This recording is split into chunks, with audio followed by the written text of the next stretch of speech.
आज खरं म्हणजे संजय जगताप तुम आगे बढ़ो, हम तुम्हारे साथ हैं। संजय जगताप तुम आगे बढ़ो, हम तुम्हारे साथ हैं। कैलासवासी चंदूकाका जगतापांवरती प्रेम करणारे आपण सगळेच एका कुटुंबातील पुरंदर आणि हवेलीमधील सर्व परिवारातील प्रमुख सदस्य आपण या ठिकाणी आज उपस्थित आहोत. कारण एक खूप मोठ्या निर्णयाकडे तुम्ही आणि आम्हाला सगळ्यांना एकत्रितपणे जायचंय असं त्या ठिकाणी वाटतंय.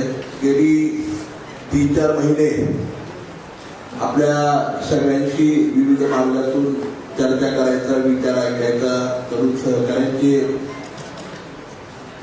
चर्चा करायचा संयोग आला. खूप मंथन केलं आणि त्यानंतर आपण एका निर्णयापर्यंत आलो की कुठेतरी आपल्याला आता खूप दिवस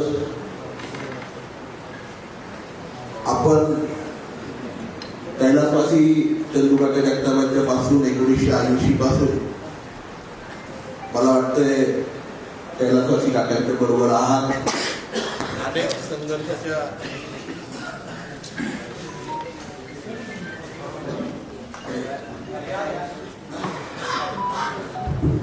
अनेक संघर्षाच्या काळामध्ये, अनेक म्हणण्यापेक्षा सर्वच संघर्षाच्या काळामध्ये आपण सगळी मंडळी सक्षमपणे आणि खंबीरपणे आपल्या या परिवारामध्ये सत्ता असेल किंवा सत्ता नसेल नेहमी सक्षमतेने उभे राहिलं.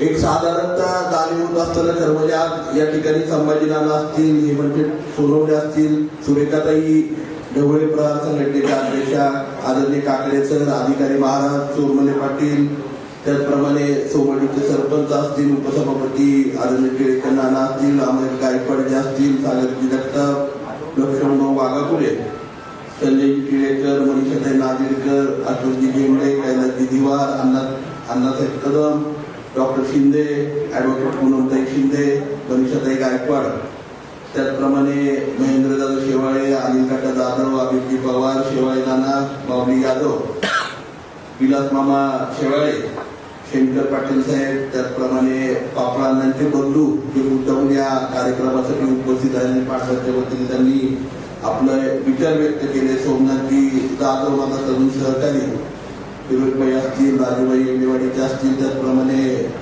मोबिल असेल, गिरण्याबा पाणी पुरवठ्याचे, तर म्हणजे एक काकांच्या बरोबर त्यांनी खांद्याला खांदा लावून खऱ्या अर्थाने पाण्याची योजना सक्षमपणे सासवड नगरपालिकेमध्ये करून एक वेगळा आदर्श दाखवून दिला की एक नगरपालिका किती कार्यक्षमतेने पाण्याचं नियोजन करू शकते.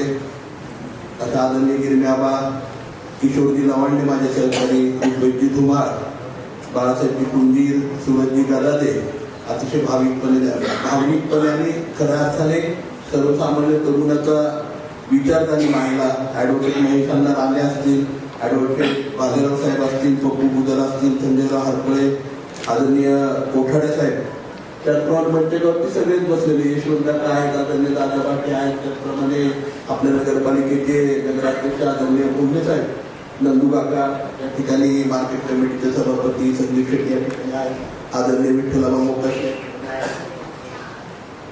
शेवाळे दादा आहेत, संजयराव हांगा, त्याचप्रमाणे माझे सहकारी संदीपजी बांधकर, त्याचप्रमाणे भाग्यवानजी, त्या आदरणीय मार्केट कमिटीचे संचालक अशोक भाऊ, मार्केट कमिटीचे संचालक, त्या ठिकाणी आमचे दिल्लीचे विक्रमदादा, त्याचप्रमाणे पंचायत समितीचे सदस्य कोलचे काकी, राजाभाऊ काकडे, आदरणीय कामते आप्पा, त्याचप्रमाणे सोमेश्वरचे डायरेक्टर आदरणीय आपले सहकारी भाऊजी, त्याचप्रमाणे आदरणीय मार्केट कमिटीचे संचालक आदरणीय भाभी, खरं म्हणजे अतिशय भावनिक झालेले आहेत. आणि आज आपण सगळ्यांनीच त्यांचं भाषण मिस केलं ते देवाशेठ नागेरकर आणि त्यांच्या आदरणीय नागेरकर वहिनी, आदरणीय दिनमताई, आणि आपण सगळी म्हणजे मंचकाच्या खाली बसलेले सुहास बापू, आपण सगळीच मंडळी, घरातली सगळी मंडळी, सगळ्यांची नावं नामोल्लेख मला काही करता आला नाही, परंतु खरोखर एक भावनिक नातं अनेक कुटुंब म्हणून आपण त्या ठिकाणी काम करतो. अनेक प्रश्न काही मंडळींनी मला मागच्या 4 दिवसांमध्ये विचारले, आताही आपण काही मंडळींनी उल्लेख केला. परंतु मला एक 2 शब्दामध्ये, कारण पत्रकारांना आपण 1 वाजताची वेळ दिली होती, आता ऑलरेडी 2 वाजायला आलेत, त्यामुळे मला एकच विनंती आपल्या सगळ्यांना करायची. आपल्या सगळ्यांशी, काही जणांची प्रत्यक्ष अप्रत्यक्ष सगळ्यांची संवाद साधता आला नाही, सगळ्यांच्या पर्यंत पोहोचता आलं नाही. म्हणून आज आपला हा संवाद मेळावा त्या ठिकाणी ठेवला आपल्या सगळ्यांच्या बरोबर बोलायला. तर कुठल्या तरी निर्णयाप्रत येणं आपल्याला सगळ्यांना आवश्यक होतं. तुमच्या सगळ्यांच्या अपार कष्टामुळे, गिरडीमुळे आणि चिकाटीमुळे 2019ला पुरंदर तालुक्याचं लोकप्रतिनिधी होण्याची संधी मला त्या ठिकाणी मिळाली. त्यावेळेस आपल्याला आठवत असेल की पहिल्या दिवशी त्या ठिकाणी मी घोषणा केली होती की आमदार मी नाही तर आपण सगळी मंडळी आहेत. काही प्रक्रिया करत असताना आघाडीच्या राजकारणामध्ये काय होतं हे आज नाही, आपण गेली 37, 38, 40 वर्ष त्या ठिकाणी भोगतो आहोत. आपण सगळ्याच मंडळी, म्हणजे केवळ कैलासवासी चंद्रिकाका जगतापांनी किंवा मी विधानसभेला नाही भोगलं, तर ती पंचायत समिती असेल, जिल्हा परिषद असेल, नगरपालिका असेल, मार्केट, प्रत्येक गोष्टीमध्ये आपण त्या ठिकाणी भोगले, ग्रामपंचायत असेल.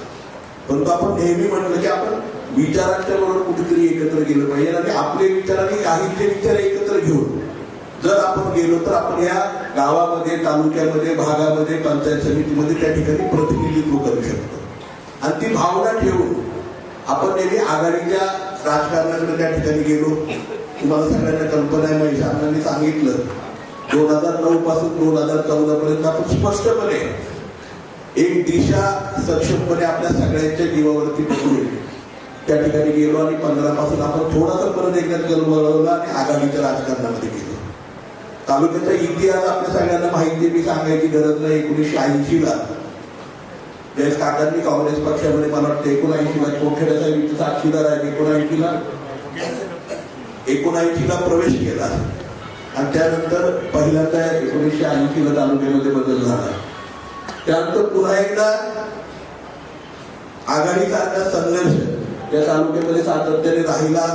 कितीतरी पराभव आणि कितीतरी पाणी जमिनीखालनं बुडलं गेलं, परंतु त्या ठिकाणी न खचता कैलासवासी काकांनी नेहमी सांगितलं, आपल्या सगळ्यांना बरोबर घेऊन विविध संस्थांच्या माध्यमातून आपल्या स्वतःच्या संघटनात्मक कौशल्यातून तुम्ही आम्ही सगळेजण खरं म्हणजे संस्थात्मक जगलो. आज काका आपल्यामध्ये नाही आहेत, परंतु त्यांनी उभ्या केलेल्या आपल्या सगळ्यांच्या मदतीने ज्या संस्था आहेत, ती तुमची माझी ओळख आहे. आपण सगळी मंडळी एकत्रित काम करत असताना संस्थात्मक काम आपण केले. कधी राजकारण तुम्ही किंवा मी कधी केलं नाही. आपण नेहमी काय म्हणत राहिले की आपल्याला प्रगतीच्या दिशेने जायचंय, भांडत बसलो तर आपण तिथेच थांबणार आहे. आपण जर पुढे जायचंय तर संघर्षातलं निर्मिती करत गेलं पाहिजे. मला आठवते काका नेहमी मला म्हणायचे, 1985ला ज्यावेळेस काकांना डावललं गेलं, 88ला त्या ठिकाणी शिवाजी शिक्षण प्रसारक मंडळासारखी एक चांगली संस्था तुम्हा सर्वांना बरोबर घेऊन त्या ठिकाणी उभी राहिली. 1990च्या नंतर पुन्हा डावललं गेल्यानंतर त्या ठिकाणी पुरंदर नागरी सहकारी पतसंस्था असेल, शरद कृषी विकास प्रतिष्ठान असेल, अशा माध्यमातून समाजापर्यंत जायचं, समाज माणसापर्यंत जायचं, तालुक्यातल्या प्रत्येक गावापर्यंत जायचा प्रयत्न आदरणीय काकांनी केला. 1995ला प्रयत्न झाला, परंतु पुन्हा एकदा काय झालं याचं ओळख मी आज करणार नाही. परंतु तिथेही अपयश आल्यानंतर आदरणीय काका थांबलेले आहे आणि काय म्हटले, सोपान काका सहकारी बँकेची स्थापना त्या ठिकाणी झाली. आज की केवळ महाराष्ट्रामध्ये नाही तर देशामध्ये बँक ऑफ वीजच्या माध्यमातून आपण सगळी मंडळी पोहोचलो.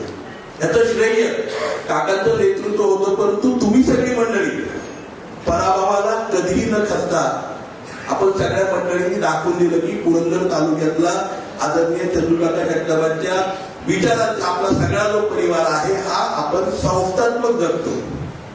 आपण थांबत नाही, एखाद्या पाराची आराधनी कधी थांबलो नाही. आपण सातत्याने नवीन मार्ग काढत नव्या नव्या गोष्टी करत गेलो आणि समाजापर्यंत जिथे जिथे त्रुटी होत्या त्या पूर्ण करायचा प्रयत्न तुम्ही आम्ही सगळ्यांनी त्या ठिकाणी केला. आज ह्या त्रुटी पूर्ण करत असताना आपण बघितलं असेल की त्याच्यानंतर 99ला सोपान काका बँकेची स्थापना झाली. 99ला काही बदल झाले ते अण्णांनी सांगितलं. 2004चा पुरंदर तालुक्याचा निकाल तर तुम्हाला सगळ्यांना माहिती आहे. त्या काळामध्ये खरं म्हणजे काय घडलं, 8 महिने आदरणीय काकांना संधी मिळाली. त्यातही विधान परिषदेसारख्या ठिकाणी त्यांनी आपली स्वतःची कामकाजाची चमक दाखवली. त्यानंतर पराजय झाला काका, त्या ठिकाणी आरोग्य त्यांचं बिघडत गेलं त्याच्यानंतर थोडं थोडं करत. परंतु ज्यावेळेस आम्ही चिरायचो, मी आपले माझे बंधू असतील आपल्या परिवाराचे सगळे सदस्य, काका काय म्हणायचे, बरं झालं मी आमदार झालो नाही, माझा मुलगा हा अधिकारी झाला, माझ्या संस्था मोठ्या झाल्या आणि ती खरी पावती. म्हणून मला आपल्या सगळ्यांना सांगायचं, आपण जगाला सांगितलं पाहिजे की कुठल्या सत्तेसाठी नाही, कुठल्या राजकारणासाठी नाही, आम्ही पुरंदर हवेलीच्या परिवारासाठी काम करतोय. आणि त्याच्यासाठी आता हा निर्णय आपण त्या ठिकाणी घेतोय.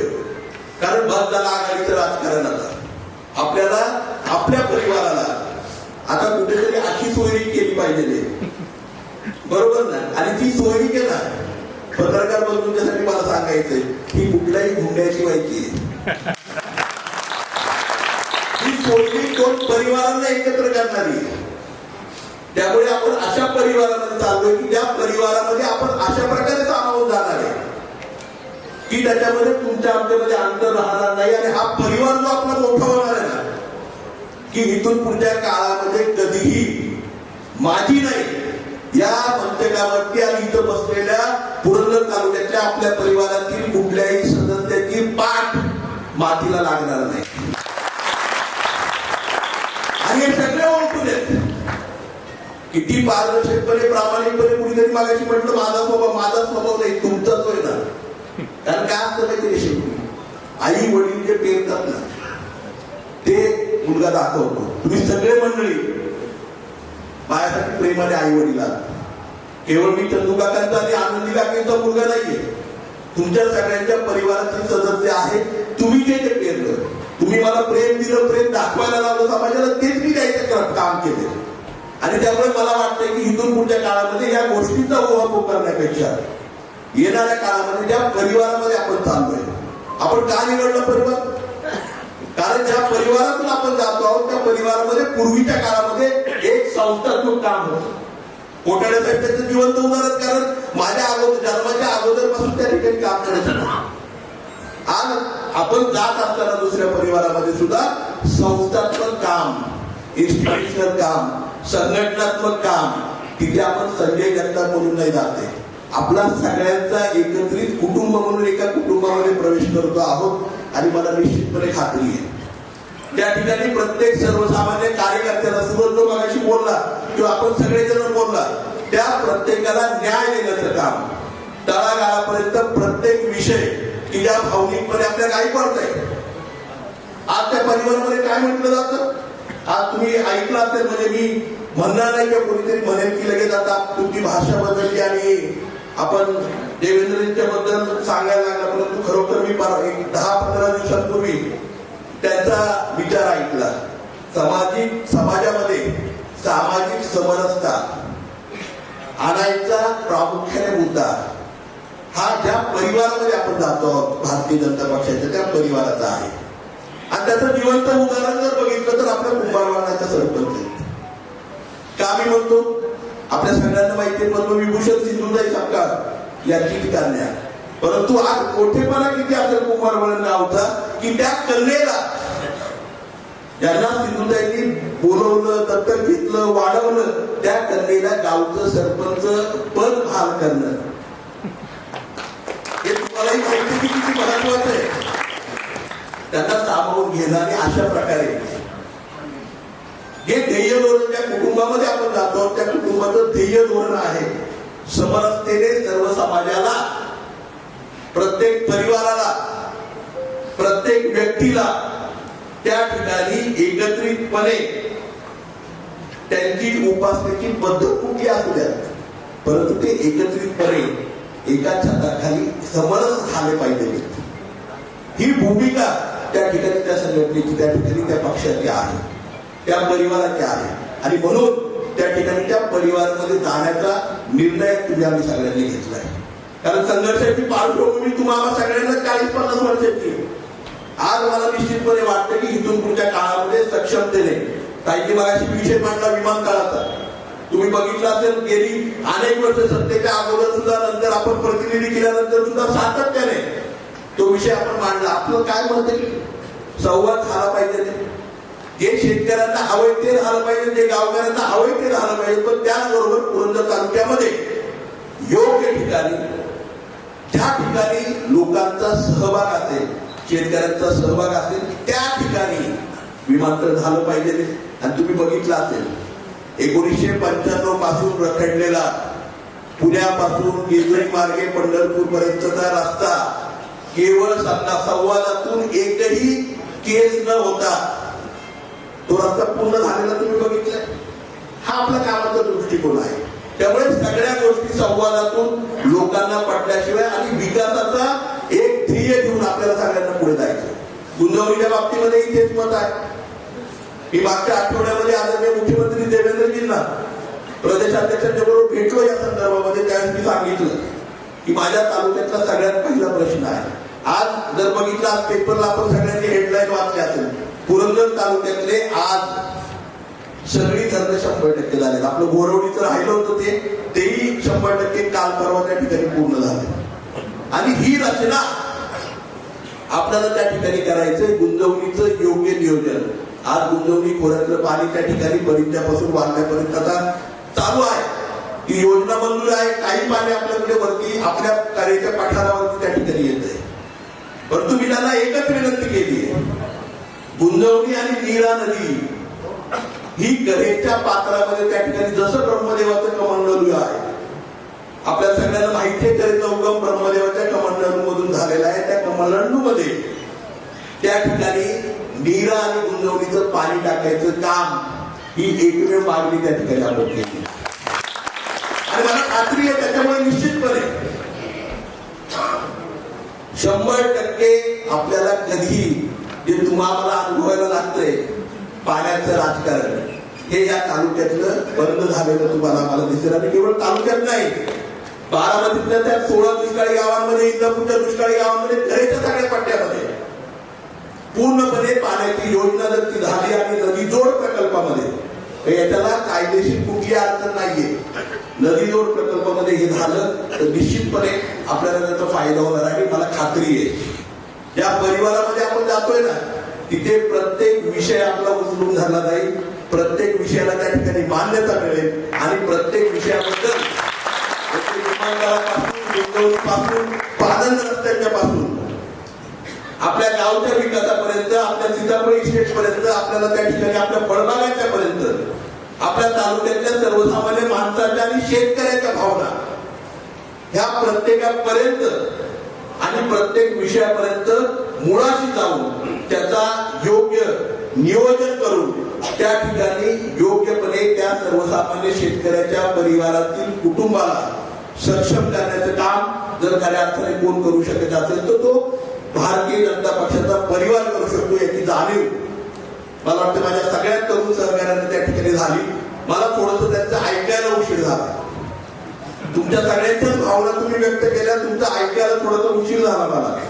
परंतु असो मला खरोखर खूप भावनिक झालोय. कारण काल दुपारी 2च्या नंतर आपण संवाद सभेच्या बाबतीमध्ये निर्णय घेतला आणि एवढ्या मोठ्या संख्येने आज त्या ठिकाणी पोहोचलात. अनेक मंडळींचे मला फोन आले की आम्हाला सर निरोप नाही मिळाला, मी गावाला आहे, कोणी बाहेर गेलेले, कोणी या ठिकाणी उपस्थित आहे, राहू शकलं नाही काही कारणांमुळे. परंतु मला एक निश्चितपणे आनंद आहे की आपल्या परिवारातील सगळे सदस्य सक्षमपणे आपण एका विचारांवर निश्चितपने जाऊ. उद्याच्या 16 तारखेला अनेक प्रश्न मी पत्रकार परिषदेपुढे मांडले. सविस्तर कारण बराच वेळ झालाय, पत्रकार थांबले तरी आपणही खूप जण आणि अजून खूप लोकांना आपल्या बोलायचं होतं, परंतु सगळ्यांना त्या ठिकाणी बोलता आलं नाही. तर मला आपल्या सगळ्यांना त्या गोष्टी सविस्तरपणे पत्रकारांच्या समोर बोलू द्या. उद्याच्या 16 तारखेला भारतीय जनता पक्षाचे प्रदेशाध्यक्ष आदरणीय रवींद्रदादा चव्हाण साहेब हे त्या ठिकाणी पक्ष प्रवेशासाठी येत आहेत आणि या ठिकाणी पक्ष प्रवेश होणार आहे. तो पक्ष प्रवेश संजय जगतापांचा नाही, तो पक्ष प्रवेश हा आपल्या कुटुंबाचा त्या ठिकाणी आहे आणि तो पक्ष प्रवेश कुठल्या परिवारामध्ये नाही, तर दोन्ही परिवारांचं मनोमिलन हा कार्यक्रम त्या ठिकाणी आहे. आणि त्यामुळे निश्चितपणे आपल्या सगळ्यांना मी नम्रपणे विनंती करेन, या मनोमिलनाच्या कार्यक्रमासाठी आपल्या या सोयीसाठी तुम्ही सर्वांनी त्या ठिकाणी तळागाळापर्यंतच्या प्रत्येक कार्यकर्त्यापर्यंत, प्रत्येक सर्वसामान्य माणसापर्यंत जाऊन मोठ्या संख्येने आपण त्या ठिकाणी पालखी तळावरती उद्याच्या कार्यक्रमासाठी उपस्थित राहावं. आता या ठिकाणी संजय राव, आदरणीय पिलू शेठ, संदीप शेठ, आदरणीय अण्णा कदम, सगळी हवेलीतील मंडळी, वडकीकर मंडळी सगळी उपस्थित आहेत. या सगळ्यांच्यासाठी सांगू इच्छितो, त्या प्रश्नाला 2019ला आमदार झाल्यानंतर एमडीपीच्या माध्यमातून एक प्रस्ताव मी त्या ठिकाणी जिल्ह्याच्या पातळीवरती मांडला की दक्षिण पुण्याची पाणी योजना जी आंबेगाव पासून त्या ठिकाणी कोळेवाडी पासून ते फुरसुंगीच्या शेवाळवाडीपर्यंत व्हावी. त्याच्यासाठी अमृत 2 मधनं त्या काळामध्ये नव्याने ती योजना होत होती. ती सगळी गावं ग्रामीण भागामध्ये होती. त्यावेळेस मी त्या ठिकाणी एनडीपीच्या माध्यमातून मांडला होता की जलजीवन मधून ते पाण्याची योजना व्हावी. तो प्रस्तावही एनडीपीच्या माध्यमातून केला. दुर्दैवाने तो प्रस्ताव जिल्ह्याच्या पुढे गेला नाही. त्यानंतर आपण बघितलं असेल ही सगळी गावं 2020-21ला त्या ठिकाणी पुणे महानगरपालिकेमध्ये गेली. त्यानंतर पुन्हा एकदा तो प्रस्ताव मी रेटला आणि अमृत 2 मधनं ज्याप्रमाणे जेजुरी आणि सासवडसाठी आपण पाण्याची योजना केली तशी अमृत 2 मधनं ती योजना बसवावी म्हणून खूप प्रयत्न मी खरं म्हणजे हवेलीकरांच्यासाठी केला. कारण मी नेहमी म्हणायचो हवेलीला फक्त 2 प्रश्न आहेत, एक रस्त्यांचं नेटवर्क, दुसरं पाण्याचा प्रश्न आणि तिसरा असतो तो टॅक्सचा प्रश्न. छोटे प्रश्न. आज मी काल परवा म्हणजे 1 महिन्यापूर्वी ज्यावेळेस भेटलो आदरणीय मुख्यमंत्री महोदयांना आणि चर्चा चालू होती, फक्त काही नाही. आज तुम्ही सासवड नगरपालिकेने बघितलं असेल, जेजुरी नगरपालिकेने बघितलं असेल, फुरसुंगी उरळीच्या नगरपालिकेने बघितलं असेल किंवा महानगरपालिकेच्या भागाने बघितलं असेल, शास्तीकरणाला म्हणजे दंड आणि व्याजाला 2 मिनिटांमध्ये त्या ठिकाणी मंजुरी त्यांनी दिली. आणि आज सगळ्या नगरपालिका महानगरपालिकांमध्ये ते पत्र आले आणि शास्तीकर त्या ठिकाणी भरले. हे काय मला काहीतरी पद द्या म्हणून नाही मागितलं. या नगरपालिका क्षेत्रामधील, महानगरपालिका क्षेत्रामधील आणि प्रत्येक लोकांना जो काही टॅक्सचा भाग होता तो कमी करण्यासाठी मागितला आणि त्याला क्षणिक मंजुरी देण्याचं काम आताच्या काळामध्ये झालं. मी जे लोकप्रतिनिधी असताना करू शकलो नाही. पूर्व आपल्या दक्षिण हवेलीच्या पाण्याच्या योजनेच्या बाबतीत त्यांनी तत्काळ सांगितलं तू निर्णय घे लगेच त्याच्याबाबतच्या बैठका, त्याच्याबाबतचं नियोजन आपण करू की निश्चितपणे या तालुक्यामधल्या प्रत्येक गावापर्यंत शुद्ध चांगलं पाणी पुरंदर हवेलीमध्ये जे जे प्रश्न आहेत मध्ये पाण्याच्या रस्त्यांचे असतील, गावाच्या अंतर्गत रस्त्यांचे असतील, पिण्याच्या पाण्याचे असतील. आज बघितलं असेल पिण्याच्या अनेक जलजीवनच्या योजना डिसेंबर पासून ठप्प पडल्या. आपण आखली होती योजना मागायची राजुरीचे मंडळी बोलले त्या ठिकाणी की त्या ठिकाणी पाणी साठवण्याचं, पिण्याच्या पाण्याच्या साठवणुकीची व्यवस्था करावी जशी नियममध्ये झाली. अशा सगळ्या गोष्टी आहेत, कितीतरी गोष्टी आहेत. पण काय झालं नोव्हेंबरच्या नंतर ज्यावेळेस आपला पाय उतार झाला त्यानंतर या तालुक्याचा काय कामकाजाचा आढावा आहे त्याच्याबद्दल मी आता बोलणार नाही, कारण आपण एका परिवारामध्ये चाललेलो आहोत. टीका मला कुठल्याही बद्दल करायची नाहीये. मला फक्त एक प्रामाणिकपणे सांगायचं की जिथे जिथे त्या ठिकाणी आपण काम केलं ते प्रामाणिकपणे आणि तळमळीने करायचा प्रयत्न केलेला आहे. कैलासवासी मला अनेक जण म्हटले, कैलासवासी काकांनी त्या ठिकाणी आपल्या आयुष्याच्या शेवटच्या दिवसापर्यंत त्या ठिकाणी पक्ष बदलला नाही. निश्चितपणे मी विचार नाही बदलले. मी अशा सर्वविचारी पक्षामध्ये चाललोय की जिथे मूलतः सर्वसामान्य शेतकरी तरुण सक्षम झाला पाहिजे, सर्वसामान्य शेतकरी सक्षम झाला पाहिजे. तो शिक्षणाच्या माध्यमातून, उच्च शिक्षणाच्या माध्यमातून त्या ठिकाणी त्याचा मुलगा, त्याचा परिवार सक्षमतेने उभा राहिला पाहिजे. आणि अनेक ग्रामीण भागातील तरुण त्या ठिकाणी सक्षमतेने उभे राहिले पाहिजे. मला माहिती आहे सर्वसामान्य कुटुंबातून आदरणीय चंदूबाबांच्या सारखा परिवार असेल, आदरणीय पत्रराव कदमांच्या सारखा परिवार असेल, विलासराव देशमुखांच्या सारखा परिवार असेल. सरपंचापासून कुठपर्यंतची झेप त्या काळामध्ये ज्या कुटुंबामध्ये आपण होतो त्यांनी घेतली. परंतु आज काय आहे, आणि ही झेप मागची 11 वर्ष तुम्ही आम्ही सगळी मंडळी बघतोय. सर्वसामान्य कुटुंबातल्या व्यक्तींना या त्या परिवारामध्ये आपण भाजपच्या भारतीय जनता पक्षाच्या परिवारामध्ये जातो, तिथे सर्वसामान्य कुटुंबातल्या व्यक्तींना समाजातल्या माणसांना ते समाजासाठी काम करतायत, समाजामध्ये मिरवतायत ते नाही, जे समाजासाठी तळमळे ते काम करतायत ना, या व्यक्तींचा बहुमान आणि त्यांच्या त्या ठिकाणी काम करण्याची पद्धती या पक्षामध्ये आहे. जे आपण राष्ट्रीय धोरण आदरणीय पंतप्रधान नरेंद्रजी मोदी साहेबांचं बघतोय. आपण बघितलंय, अनेक गोष्टी बघितल्या, परंतु सगळ्यात मूळचा सर्वसामान्य शेतकऱ्याच्या खात्यापर्यंत येणारा पैसा बघितला असेल, तो खात्यापर्यंत तो त्याला कुठे मध्ये गरज लागत नाही. ह्या ज्या भूमिका आहेत सर्वसामान्य माणसासाठी जे राष्ट्रीय धोरण आहे, विकासासाठी जे राष्ट्रीय धोरण आहे, ते निश्चितपणे तुम्हाला सगळ्यांना त्या ठिकाणी उत्स्फूर्त करणार आहे. आणि म्हणून या परिवाराची निवड मला वाटतं आपण सगळ्यांनी केली, आपण सगळ्यांनी तो आग्रह धरला आणि म्हणून हा निर्णय घेतला. असो अधिक बोलण्यापेक्षा बोलण्यासाठी खूप विषय, की इथे विमानतळापासून, गुंजवणीपासून, रस्त्यांपासून, MIDCच्या विस्तारीकरणापासून त्या ठिकाणी आपल्या या ठिकाणी आदरणीय महात्मा फुलेंच्या त्या ठिकाणी जो कॉरिडॉर आपल्याला करायचा आहे, किंवा राजे आद्य क्रांतीवीर राजे उमाजी नाईकांचं जे आपल्याला सृष्टी त्या ठिकाणी करायची, छत्रपती शंभू महाराजांची सृष्टी त्या ठिकाणी करायची, अहिल्याबाई होळकर, पुण्यश्लोक अहिल्याबाई होळकरांचं जे स्मारक आपल्याला बांधायचे. मल्हार मार्तंडाचा विकास तुम्ही बघितला असेल, पहिला टप्पा तर पूर्ण झाला, पण दुसऱ्या तिसऱ्या टप्प्याचा आता काही पत्ता अजून काही लागत नाही, ही विजुरीकरण नाही माहिती. पहिल्या टप्प्याची कामही तुम्ही बघितली असतील, दीपमाळांपासून प्रत्येक गोष्टीला त्या ठिकाणी पुनर्वसन खात्याच्या माध्यमातून काम करण्याचा प्रयत्न आपण त्या ठिकाणी केला. कधी कुठल्याही कामाचं श्रेय घ्यायचा प्रयत्न मी केला नाही. मागाशी बहिणी म्हटल्या त्याच्या भाषणामध्ये त्यांना रडू बसलं. काल मला देवाशेठचा फोन आला होता, मी त्यांना म्हटलं होतं तब्येत सांभाळा. मी काल बोललो त्यांना, मी म्हटलं तुम्ही तब्येत सांभाळा. मला आठवते त्याची भाषणं देवाशेठची तुम्ही सगळ्यांनी ऐकली. वैली मागाशी म्हटली, आज त्यांनी विकासाच्या बाबतीत सांगितलं. मला देवाशेठचा फार फोन आला, सराव आपले उद्घाटन राहिलेत. उद्घाटनाच्यासाठी तुम्ही बघितलं असेल कितीतरी कामं केली.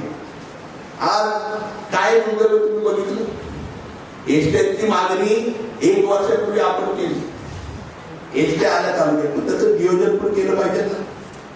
मला रिसेप्शनवर फोन आला, राजुरी पर्यंत एसटी सर, विनंती आपल्याला राजुरी पासून पुढे रिसेप्शन पर्यंत गेली पाहिजे. ही भावना आहे ना आपली, आणि या भावनेतनं काम करण्यासाठी आपल्याला संधी हवी.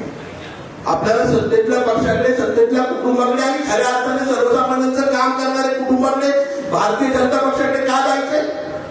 कारण तुम्हाला आम्हाला सगळ्यांना माहिती आहे, जे जे प्रश्न गावाचे आहेत, जे जे प्रश्न परिवाराचे, जे जे प्रश्न व्यक्तींचे, जे जे प्रश्न आपल्या प्रत्येकाच्या रोजच्या अडचणीचे निगडीत आहे, हे प्रश्न सोडवण्याची ताकद, दानत आणि खऱ्या अर्थाने पारदर्शकता जर कुणाच्या मध्ये असेल तर ती केवळ आणि केवळ आदरणीय देवेंद्रजी फडणवीस आणि भारतीय जनता पक्षामध्ये त्या ठिकाणी आहे. आणि म्हणून आपल्या सगळ्यांना मला या ठिकाणी नम्रपणे पुन्हा एकदा विनंती करायची, आपल्या सगळ्यांचा आग्रह, आपल्या सगळ्यांनी सांगितलेलं मार्गदर्शन आणि खरं म्हणजे गेली 14-15 वर्ष सातत्याने आपल्या सगळ्यांचा पाठपुरावा, ह्याचं खरं म्हणजे हे श्रेय आहे की आपण एका कुटुंबातून आज दुसऱ्या परिवारामध्ये जातोय.